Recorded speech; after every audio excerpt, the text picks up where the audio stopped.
Whew. Hello, everyone. It's Cassandra Williamson. This is the Midday Muster, and I hope you're having a good day. There's all kinds of stuff that we could be talking about, but you know how it goes. I've had a real busy morning too prior to this.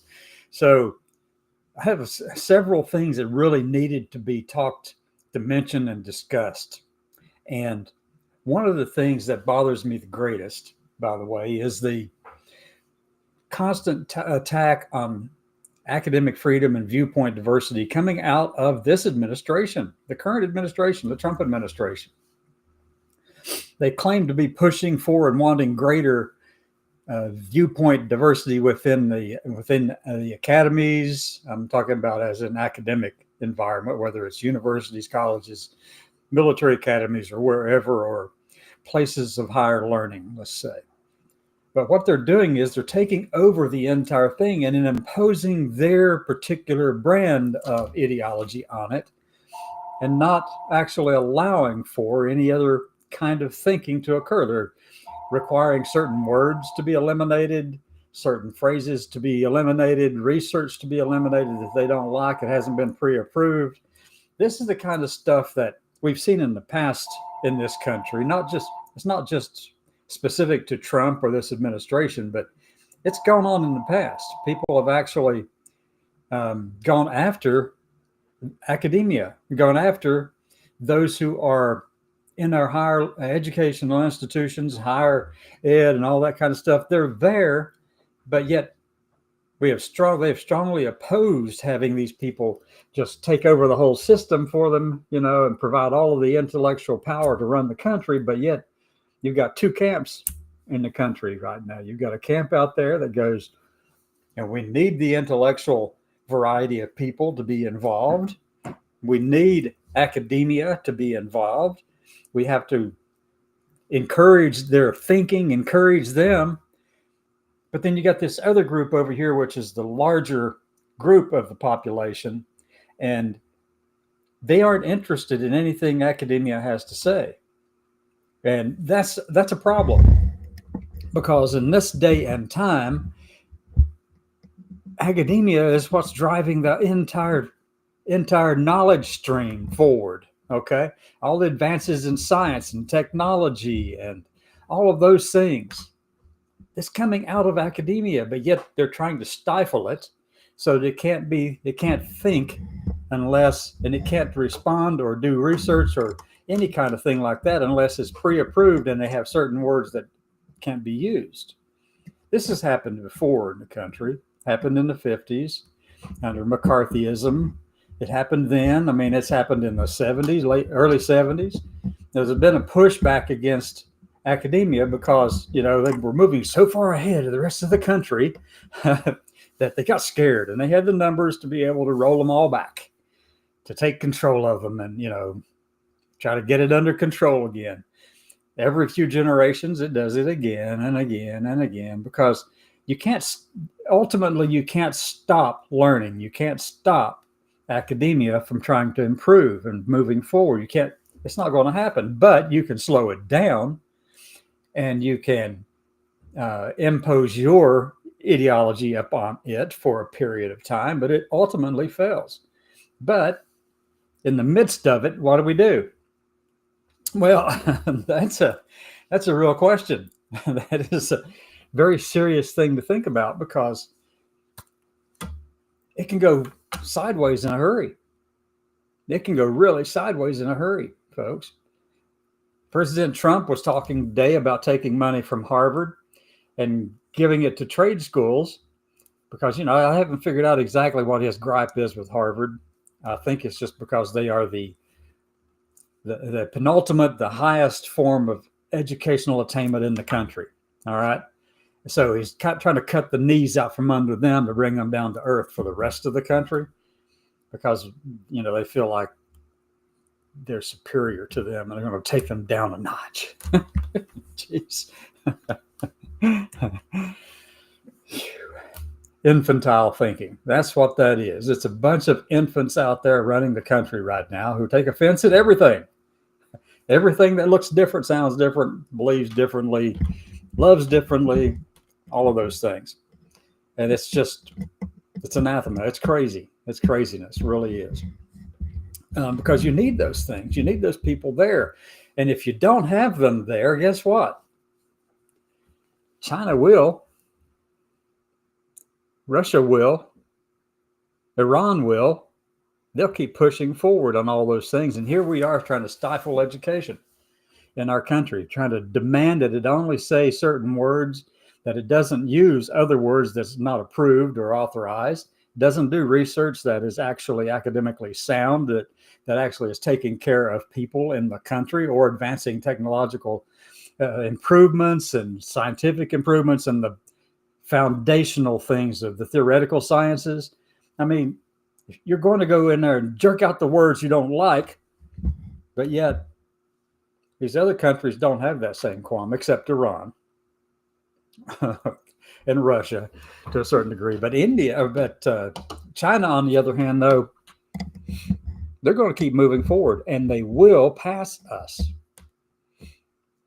And I can say that with confidence. You know why I can say that?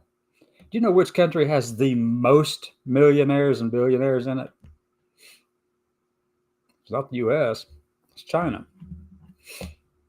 I'm not saying their system is good by any stretch of the imagination, but they have the number of people and the educational power now. They've caught up with us educationally, and they have the number of people to be able to overwhelm any kind of educational system that we have. And if we cut ours back, the freedom to think, the freedom to do the research that's necessary to move forward technologically and scientifically, they're going to run all over us. They will do that simply because they have the numbers. We are only, here in the U.S., we're only like, 4.5% of the global population, and we're demanding that everybody else heed us. That's the height of arrogance, if I ever heard anything about it. But China's numbers, the population size alone, will swamp ours in terms of economics. Yeah, we have a free market-based system here, capitalism-based system here. They have a modified form of it. It's controlled more by the government than ours here, but some would contest that that's probably on balance, just a little bit tougher to deal with. But the thing that we're seeing is, as China has caught up with the rest of the world, caught up with the United States technologically and scientifically and all of that, and economically in some areas, they're still second, but they are definitely moving forward. Even through the tariffs and even through all the stuff that's going on in the world, they're still advancing. Their economy will take a hit harder than ours will, for sure, but they've got the numbers to advance beyond us scientifically. Now, what's happening? How can I say that? Well, all you have to do is look at what's been going on in China and here in the United States. In the U.S., we have an aversion to higher education here. Most people in this country, the vast majority, have no interest in higher education, have no interest in it at all. Trump fans all of that. The right fans all of that. And they keep saying we need to do the trade schools. We need more welders and all that kind of stuff. We need more bricklayers and stonemasons and construction people and all the trades, all the construction trades. We need more of electricians and plumbers and all that. That's true. We do need those things, but I'm going to tell you those skills. But I'm going to tell you something. AI is coming along fast, folks. And agentic AI, the agent-centered type AI systems that are tailored specifically for certain things, when engaged with the automation that we have, that is advancing, people are going to be needing something else to do besides bricklaying, because you can get a robot to do it. Just get an agentic AI system out there and a robot that has been taught how to deal with all the various complexities and all the issues of laying brick and block and rock and stone and all of that. That robot can do it 10 times faster. All the trade schools in the world aren't going to help you get a job if you have machinery actually taking it over and doing the work for you. Welding is the same way. Construction the same way. All kinds of the construction trades. It can be done by or assisted with AI. So you can pour all the money you want into the trade schools, but technology is going to outrun them. If we don't have the scientists developing that technology, if we don't have the people free to think broadly in those fields, China will outrun us. Right now, China and Russia are working together to do one big thing. You know what it is? Putting a nuclear-powered source of energy on the moon for their advancements on the surface of the moon, for building their city, their bases on the moon. They're going to put the power system in place. We're already putting in place, or looking into how to go about doing it anyway, putting in satellite communications and internet systems in place there to have the Wi-Fi and all that up and running so that we can communicate across the surface of the moon. They'll outrun us while we sit back here and chop our knees out from under us in the fields of scientific research and study. Yeah, we have some of the best in the world, but I'm going to tell you, all these attacks on higher education, it won't last long. We do rebound after a generation or two. We do come back from a lot of that stuff. I mean, that's just who we are. We actually do have resilience. We know how to do this, but we have to get through this period of anti-science and anti-intellectualism. But this country, I think it was Isaac Asimov who said, me paraphrasing slightly, this country is scientifically illiterate and loves it that way. Really, I'm talking about this country, mine right here. People aren't interested in anything that's academic. You got a lot of people going into college. They're getting different degrees in all kinds of things, but something that's fine. I don't really care what kind of degree you get when you go to college. If you go to a 4-year college, I don't really care which one you get. You know why? The idea of college is not necessarily to give you a means of making a living, even though it will, and it has an impact on that and your power to earn money. It has a big impact on that, but that's not the goal.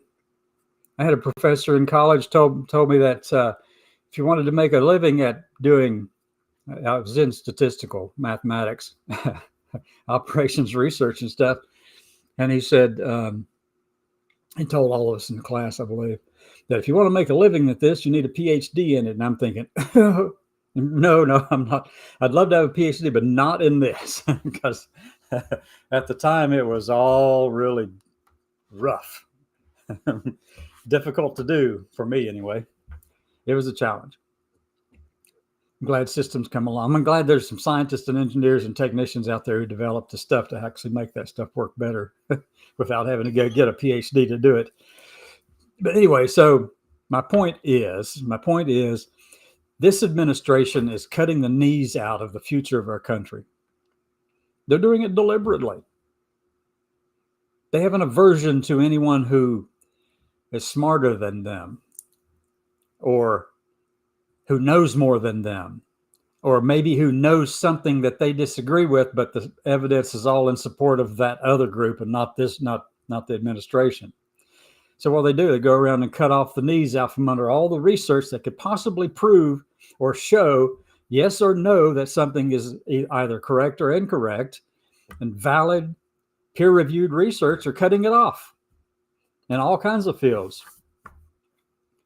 Why? Because they just don't want to have anything that supports an opposing view.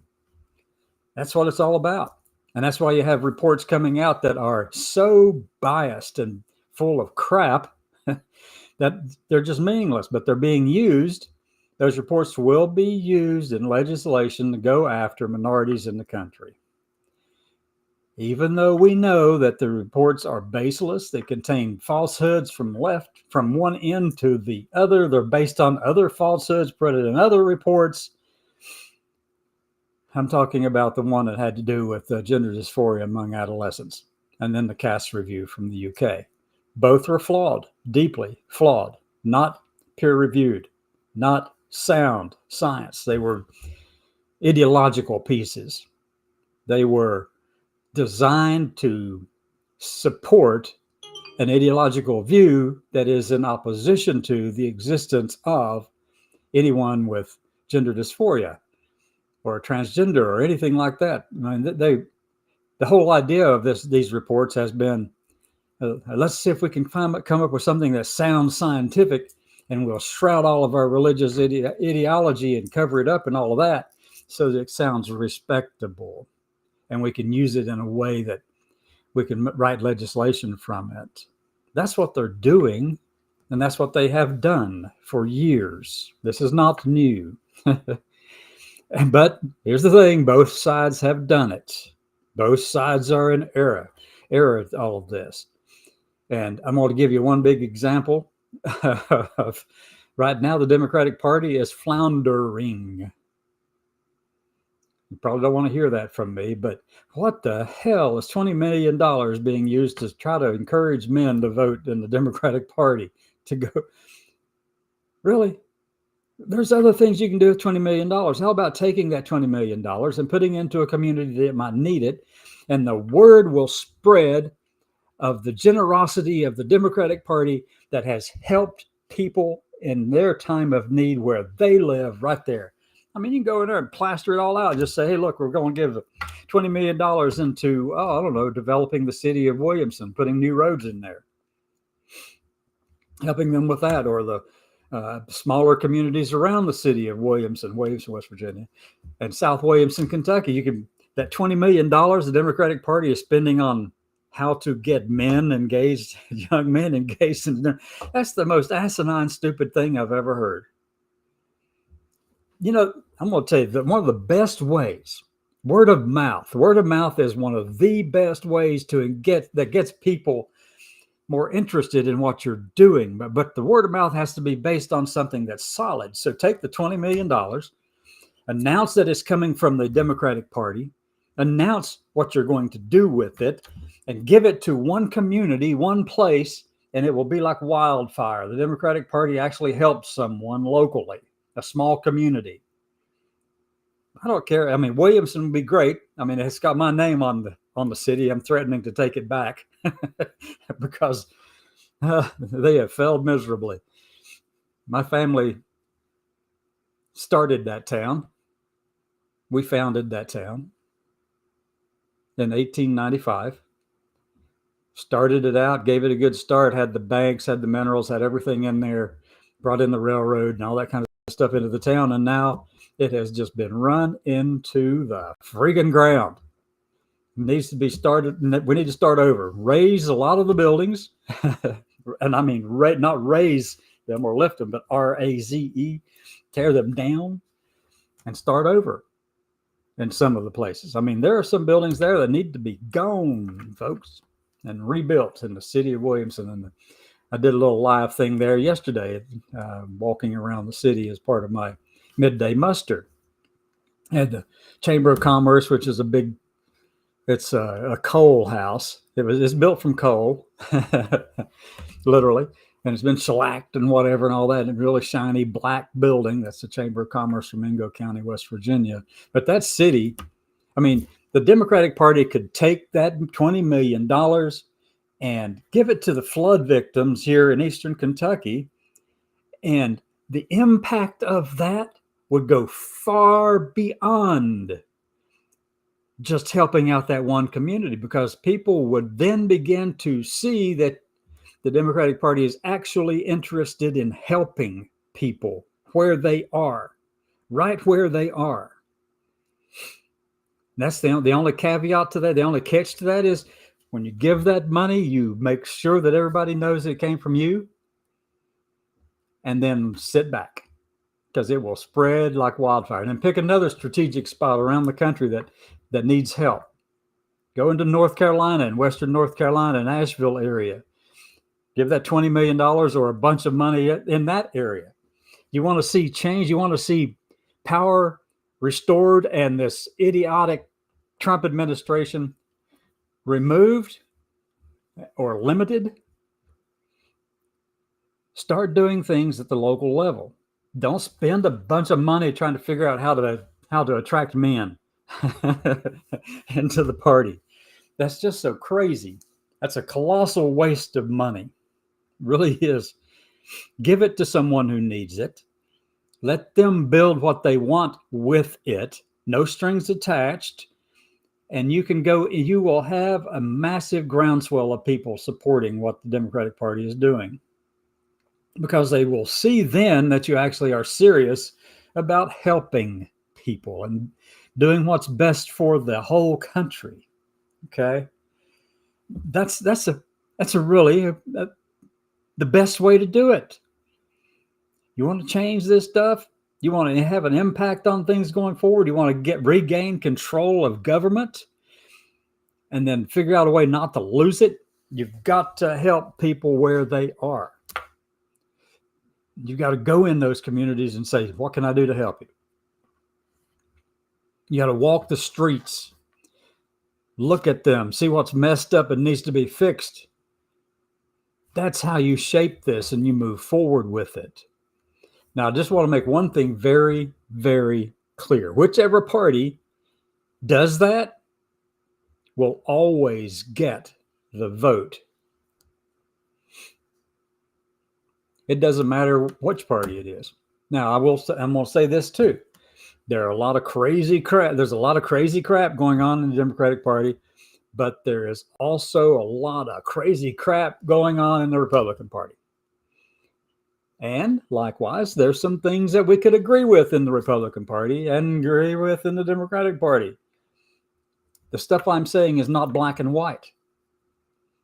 The entire country is shades of gray.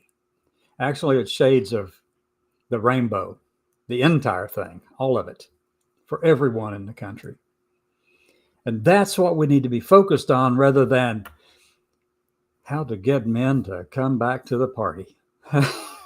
Spent $20 million doing. That's crazy. Whoever did that, ask them to come and visit me here in Eastern Kentucky. I would love for them to see where that money could have gone to help people here locally.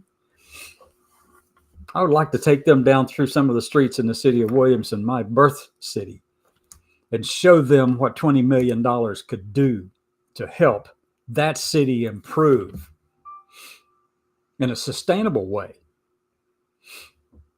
Or you can come across the river and cross the Tug River and come into Pike County, and you can see the devastation in Pikeville, Kentucky, that took out businesses from the flooding recently.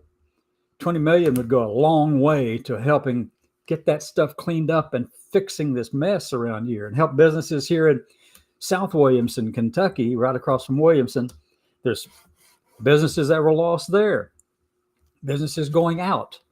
You could start a new education center or an AI training center or anything like that here. You could support the ATV trail rider systems around here. Expand them.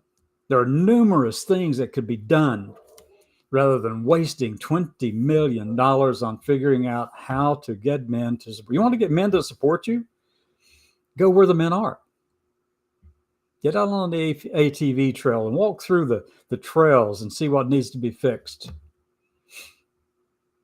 Walk through the streets of these little towns and communities around here and find out what these people need, and the word will spread like wildfire.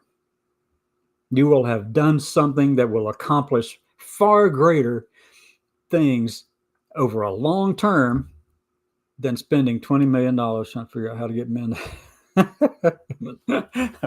Oh my God. I'm flabbergasted with that. Look, I'm a liberal, okay? But I'm also conservative. So how do you balance all that? Well, because I'm not black and white. I'm not gray. All you have to do is look and see I'm me all the time. When I walk through the streets of Williamson, which I did yesterday or any other day for that matter, I am who I am at all times.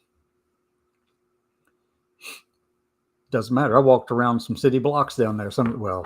They're little blocks, but but there's so much dilapidation and buildings that need to be replaced. And I mean, if you want to help me get control of that city again, let's do that for sure. I could definitely go in there and redo that. I'd love to get my family to go back in and take over the city again and say, we got to fix this mess. But we also have to fix the Democratic Party and the Republican Party, for that matter. You got to have opposite things like that to kind of keep the energy going, because it's our system is kind of it's a combative type of political system that works. It can be rough, it can be hard, but it still works, because what happens is, over time, through the cycles of ups and downs, liberal and conservative, we still keep moving forward. But right now, we're experiencing something that is dramatically different with this Trump administration. They moved fast and broke a lot of things, and that's the whole game plan. In the process, they are implementing all Project 2025, and that does mean you stop the research, stop the education, you take control of all of it. You claim that you're trying to improve ideological or viewpoint diversity across the board, and when in fact all you're really doing is imposing your viewpoint and replacing the other one. I know they see that. They've got to see it. They're not ignorant, are they? Anybody? Well, anyway, come back this evening at 6, and I'll just keep right on talking.